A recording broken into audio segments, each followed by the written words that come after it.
पद्मभूषण वसंतदादा पाटील शासकीय रुग्णालय सांगली आणि मिरज शासकीय वैद्यकीय महाविद्यालय येथे खासदार विशालदादा पाटील यांनी अचानक भेट देऊन रहिवासी डॉक्टर यांच्या वसतिगृहाची पाहणी केली। तसेच मिरज येथील रहिवासी डॉक्टर यांच्या वसतिगृहाची पाहणी केली। निवासी डॉक्टर विद्यार्थी यांच्या वसतिगृहाची पाहणी करत असताना प्रशासनाचा आंधळा कारभार समोर आला। ही पाहणी करत असताना आसपासच्या परिसरातील मवाली तसेच व्यसनी चोर हे रुग्णालयाच्या हॉस्टेलच्या परिसरात येऊन रहिवासी विद्यार्थी यांना विचित्र चाळे करून त्रास देतात। तसेच रुग्णालयाच्या वसतिगृहाच्या परिसरात सुरक्षा रक्षक, CCTV, स्ट्रीट लाईटचा अभाव दिसून येतो। काही ठिकाणी CCTV आहेत पण ते बंद आहेत। कधीपासून बंद आहेत त्याची खबरबात रुग्णालय प्रशासनाला नाही। तसेच 3 बिल्डिंगच्या मध्ये 1 वॉचमन अशी असुविधा आहे। गर्ल्स हॉस्टेलच्या परिसरात गांजा पार्टी रंगते।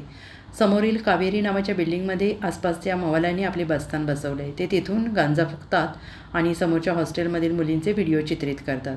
आसपासच्या परिसरातील नागरिकांकडून मुलींची छेडखानी केली जाते। अशा घटना त्यांच्यासाठी रोजच्या झाल्या आहेत। अशी तक्रार मेडिकल कॉलेजच्या विद्यार्थिनींनी खासदार विशालदादा पाटील आणि त्यांच्या पत्नी सौ पूजा वहिनी पाटील यांच्यासमोर केली आहे। तसेच रुग्णालयाला आपण आरोग्याचं माहेरघर म्हणतो पण त्याच ठिकाणी अस्वच्छता, जैविक कचरा, विषारी जनावरांचा वावर दिसून येतो।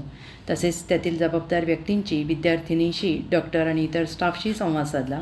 यावर सोयीसुविधांचा कठोर निर्णय तात्काळ घेण्याचा जिल्हा प्रशासन यांच्याकडून कारवाई करण्याचे आदेश दिले।